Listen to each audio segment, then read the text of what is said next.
il existe quelque chose de profondément étrange qui se manifeste en 12 points, répartis sur la planète. Ces lieux, connus sous le nom de villes vortex, sont des zones inquiétantes situées sur le tropique du Cancer, le tropique du Capricorne, ainsi qu'aux pôles nord et sud, où semblent opérer des forces mystérieuses. Vous avez sans doute entendu parler du plus célèbre d'entre eux, le triangle des Bermudes. On estime que plus de 50 navires et une vingtaine d'avions s'y sont mystérieusement volatilisés. Située entre la Floride, les Bermudes et Porto Rico, cette zone intrigue depuis des décennies. Toutefois, peu de gens savent que le triangle des Bermudes fait partie d'un groupe de 12 zones similaires, dont certaines s'avèrent encore plus effrayantes. Prenons d'abord l'exemple de Mohenjo-Daro, une ville florissante de l'Antiquité située dans l'actuel Pakistan. Édifiée vers 2500 ans avant notre ère, cette cité urbaine accueillait environ 40 000 habitants. Pourtant, pour une raison inconnue, elle a été désertée autour de 1700 ans avant notre ère. Dans les années 40, un archéologue a mis au jour 39 squelettes humains sur le site, ce qui a renforcé l'hypothèse d'une invasion aux mains d'une autre civilisation. Cependant, aucune preuve concluante ne permet de confirmer ce scénario. Face à l'incapacité de l'archéologie à expliquer cette destruction et ces disparitions soudaines, diverses théories extravagantes ont vu le jour, parmi lesquelles l'idée d'une ancienne civilisation extraterrestre et d'un vent malveillant ayant balayé la cité. Un autre mystère similaire entoure le Grand Zimbabwe, une ville bâtie au XIe siècle. À son apogée, elle abritait jusqu'à 18 000 personnes.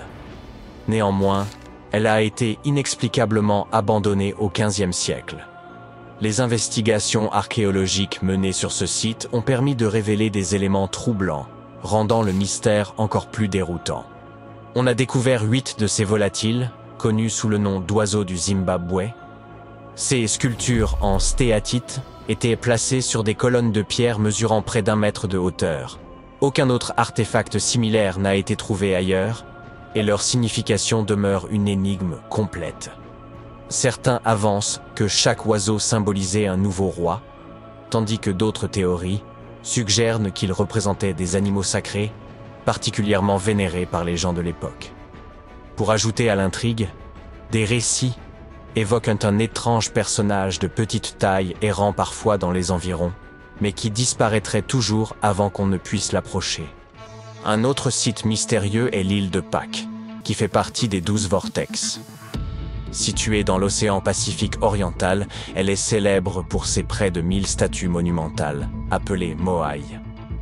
Leur signification et les méthodes employées pour leur création restent un mystère. Certaines statues atteignent presque 9 mètres de hauteur et peuvent peser jusqu'à 80 tonnes. Aujourd'hui, il serait relativement simple de tailler et de déplacer de telles statues, mais elles remontent à une période comprise entre les années 1100 et 1680. Nul ne sait avec certitude comment les habitants de l'époque s'y prenaient.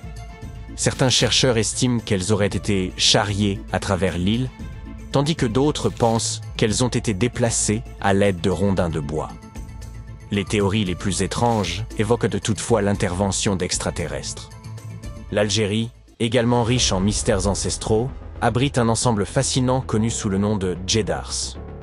Ces 13 monuments se distinguent de par leurs bases carrées en pierre et leurs monticules anguleux, construits entre le 4e et le 7e siècle. Pourtant, leur fonction reste totalement inconnue. L'un de ces monuments comportait une inscription en latin, mais elle était si érodée qu'elle s'avérait presque illisible. L'hypothèse la plus répandue est que ces structures servèrent de tombeaux pour des figures royales, bien qu'on ignore précisément qui aurait pu y être enterré. Ce que l'on sait en revanche, c'est que la région est entourée de nombreux mythes relatant des disparitions inexpliquées. Le prochain lieu énigmatique se situe au sud de Tokyo, dans l'océan Pacifique, et porte le nom du Triangle du Dragon. Ce nom vous semble familier? Effectivement, à l'instar du Triangle des Bermudes, cette zone est réputée pour les disparitions inexpliquées de navires et d'avions. L'une des histoires les plus troublantes remonte à 1945, lorsqu'un aéronef y aurait mystérieusement disparu. Le pilote aurait, semble-t-il, envoyé une transmission radio juste avant que l'appareil ne disparaisse, affirmant qu'un phénomène étrange se produisait dans le ciel, comme s'il s'ouvrait ou qu'un événement surnaturel était en cours. Bien que ce récit soit inquiétant, la vérité qui se cache derrière cette histoire ainsi que d'autres légendes du triangle du dragon, restent encore sujettes à débat. En tapant « Volcan Hamakulia » sur Google Earth, vous le localiserez dans la ceinture de feu d'Hawaï. Toutefois, cet endroit est si mystérieux qu'il est difficile de trouver des informations précises à son sujet. Certaines légendes évoquent la présence d'une énergie électrique inhabituelle dans la région. Une anecdote fascinante rapporte qu'un témoin aurait même vu un avion survoler le volcan avant de disparaître complètement des radars. Un autre phénomène étrange est l'anomalie de l'Atlantique Sud, une zone terrestre où les radiations naturelles sont totalement ingérables. Si cela n'a pas d'impact direct sur notre quotidien à la surface, les effets sur l'atmosphère terrestre sont conséquents.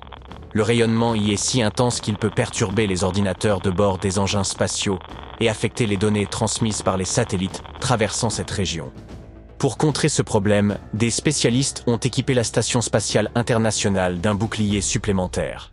Cette anomalie est également associée à un phénomène curieux rapporté par les astronautes et connu sous le nom de phénomène visuel des rayonnements cosmiques.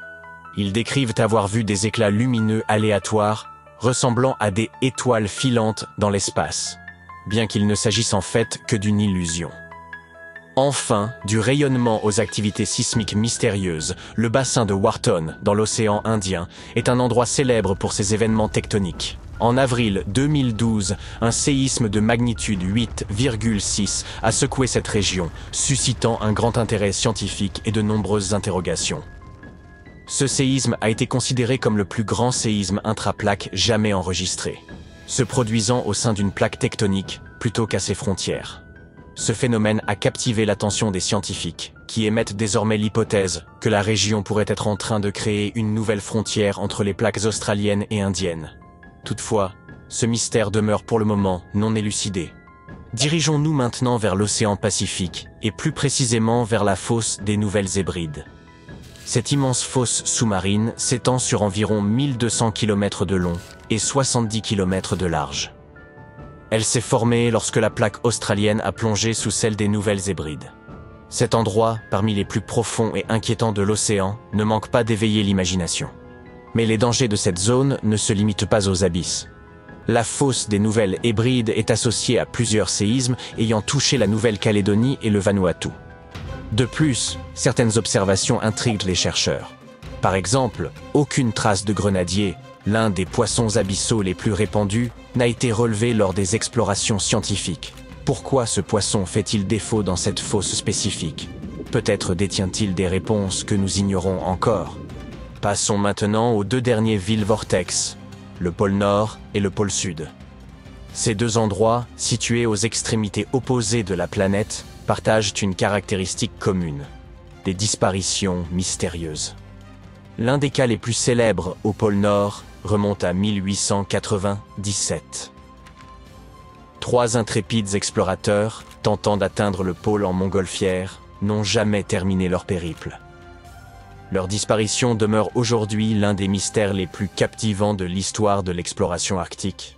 Quant au pôle Sud, il est également nimbé de mystères.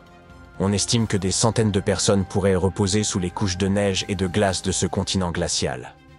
Malgré les progrès technologiques, cette région reste dangereusement hostile. Les températures y descendent jusqu'à moins 90 degrés Celsius et les vents peuvent souffler à des vitesses atteignant les 320 km à l'heure. Des conditions extrêmes qui justifient amplement la prudence. Enfin, maintenant que vous êtes familier des 12 villes vortex, voici un détail encore plus surprenant. En observant une carte en détail, on remarque que ces lieux mystérieux semblent répartis selon un schéma global étonnamment régulier. En connectant ces points marqués par des phénomènes inexpliqués, on obtient une figure géométrique, un icosaèdre, plus connu des rôlistes sous le nom de Devingt. Cette coïncidence, si c'en est une, ne fait qu'ajouter au mystère de ces lieux fascinants.